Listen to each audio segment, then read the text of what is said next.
সামি আল্লাহু লিমান হামিদা বলার পর হাত সোজা করে রাখার কোনো হাদিস আছে কি না? মানে উল্টাই প্রশ্নটা করছে আমার, বুঝছেন তো? মানে হাত বাঁধবো কিনা না বলে সোজা করে রাখার হাদিস আছে কিনা। হাদিসটা হচ্ছে হাত্তা ইয়ার জাকুল ইলা মাওদাহি। হাদিসটা হচ্ছে এটা, রাসূলুল্লাহ এমনভাবে দাঁড়াতেন যে প্রত্যেক জায়গা, প্রত্যেক অঙ্গ তার জায়গায় ফিরে যেত, তাই না? তো বিন বাজ রহমতুল্লাহ আলাইহি বলেন যে এর আগে হাতটা তো বাঁধা ছিল, তাহলে হাতটা বাঁধা চলে যাবে।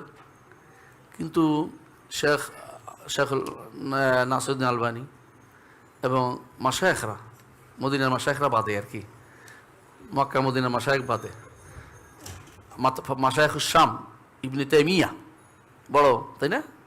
মাশায়েখ শুধু শাম না, মাশায়েখ, হ্যাঁ, মাশায়েখুল উম্মাহ শেখুল ইসলাম ইবনে তাইমিয়া বলছেন যে হাত ছাড়া থাকবে, কারণ হাত বাঁধা হচ্ছে উবুদিয়তের লক্ষণ।